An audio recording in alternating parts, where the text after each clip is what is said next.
ዩኒቨርሲቲ ግራጁዌሽን በኋላ ኢትዮጵያ ውስጥ የሚገጥመን ችግር ትልቁ ምንድነው? ስራ ማጣት ነው። ልምድ ማጣት ነው።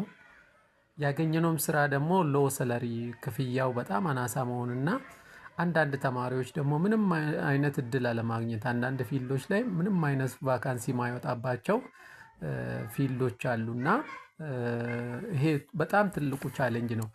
ስራ ለማግኘት ደግሞ ግዴታ ያው ዲግሪ ሊኖረን ይገባል፣ ልምድ ሊኖረን ይገባል፣ ክህሎት ሊኖረን ይገባል፣ ኮኔክሽን ደግሞ ሊኖረን ይገባል። ኔትወርካችን መስፋት አለበት ማለት ነው። ስለዚህ ባልተማርኩ ምናምን ትምህርት ምን ይጠቅማል ምናምን የሚለው ነገር የመጣው ከዚህ አንፃር ነው። ስለዚህ ምንድነው ዲግሪውን ከጨረስን በኋላ አንዳንድ ማስታወቂያዎች ደግሞ የስራ ልምድ ይጠይቃሉ።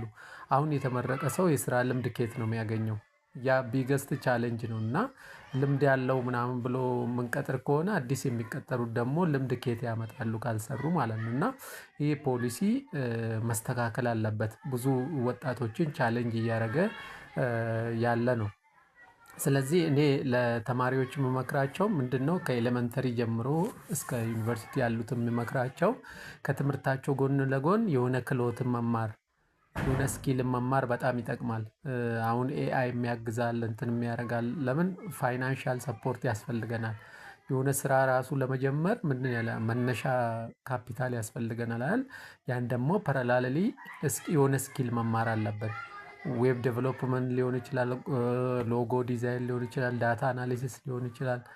ኤኒ እንትኖች ላይ ማለት ነው ስኪል ሊኖረን ይገባል። የሆነ ስኪል ማለት ነው። እና እንደ ድሮ ዝም ብሎ በትምህርት ብቻ ያልፍላል ተብሎ ከአንደኛ ክፍል እስከ ዩኒቨርሲቲ እስከ ፒኤችዲ ድረስ እሱን ብቻ መስመር ይዞ መቀጠሉ አሁን አዋጭ አይደለም። ለምን እኛ እውቀት ስናባረር ብር ደግሞ በጎን ያመልጠናል ማለት ነው። እና ያ የምንመኘውን ፍላጎት ለማሳካት በጎን ስኪሎች መማር አለብን። የስድስት ወር የአራት ወር የሶስት ወር ስኪሎችን በጎን ኢኩፕ መሆን አለብን። ዲግሪውም ደግሞ ያስፈልጋል። ዶንት ፎርጌት ዲግሪው ያስፈልጋል። የሆነ ቦታ ለመግባት ከሌላ ሰው የምትለዩት አንድ ዲግሪውን መያዝ አለባችሁ ፕላስ ስኪል አስፈላጊ ነው። ስለዚህ አንኤምፕሎይመንትን ለመቀነስ ደግሞ መንግስት ብዙ ጆብ ኦፖርቹኒቲዎችን መፍጠር አለበት። ማለት ብዙ የስራ እድሎችን የተለያየ መስሪያ ቤቶች ክፍተቶችን እያየ ወጣቶችም መመደብ ይኖርበታል።